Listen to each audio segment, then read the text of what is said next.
beliefs are subconscious states of being, and you're stringing beliefs together, then most people are viewing their life through the lens of the past, unconsciously. In this video, Dr. Dispenza explores the science behind changing your life, both physically and mentally. He delves into the power of the mind and how we can rewire our brains to create new patterns and habits. Dr. Dispenza also discusses the importance of meditation and visualization in the process of transformation. His insights and techniques are backed by scientific research and real-life examples, making this video an informative and practical guide for anyone looking to make positive changes in their life. Overall, we highly recommend watching this video if you're looking to gain a deeper understanding of the mind-body connection and learn practical tools to create lasting change. All that information rushes back to the brain.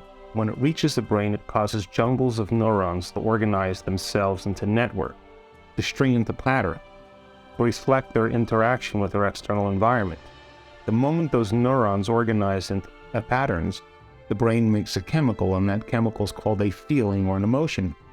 And so experiences tend to create more long-term memories because it patterns or stamps or embosses networks of neurons into very specific patterns, and then the emotional quotient helps us to remember the event.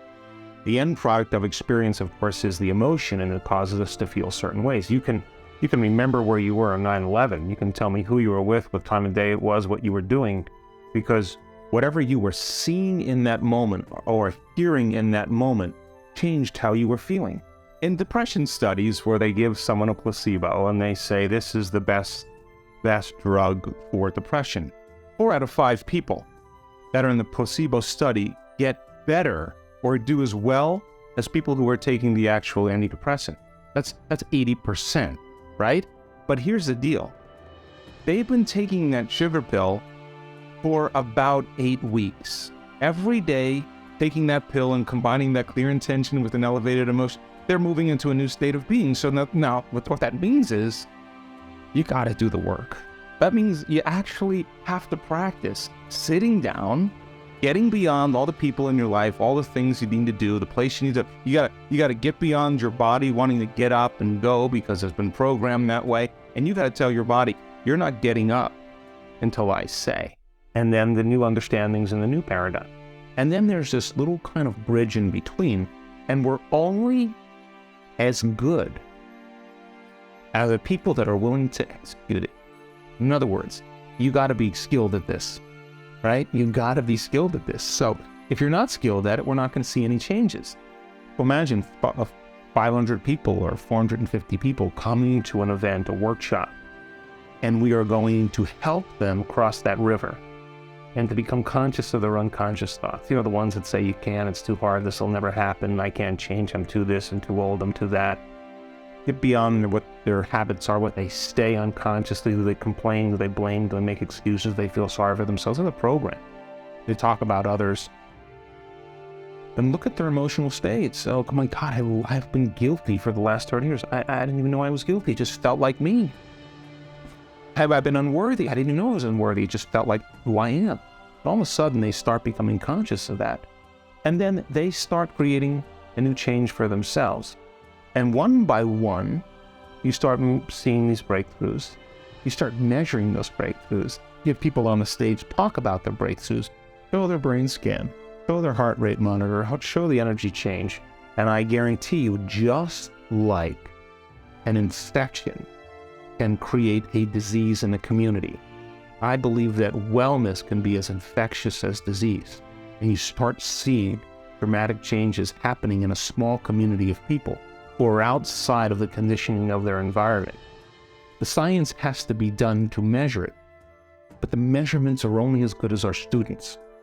And if they're not doing the work, if they're not developing the ability to sustain brainwave states, if they're not getting beyond their analytical mind, because what separates the conscious mind from the subconscious mind is the analytical mind. And if a person doesn't get beyond their analytical mind, they'll still think within their beliefs. And I've measured enough brains to tell you is that when you think within your belief, or you think within those limited emotions, you are going to make your brain worse. And without a doubt, it's only when you transcend that analytical mind, you start falling in to those subconscious programs and you begin to step into the autonomic nervous system where you can change your chemistry and your biology. So our work is only as good as our students' ability to regulate and change those states. But I do know that if you give people the opportunity and they have enough times in their environment to apply it, you'll start seeing those transformations occur. And now we're stepping outside the paradigm of the human beings are limited, they're powerless, they need these external things to take care of them. I think it's time that we start taking a little bit more responsibility for these things and seeing if we're able to do it in a practical, measurable way. An attitude and attitude and attitude are shortened states of being.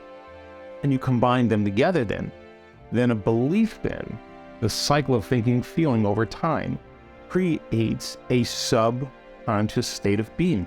So all beliefs are subconscious states of being. We have beliefs about God, about spirituality, about health, about relationships, about love. And all of those are based on our past experiences.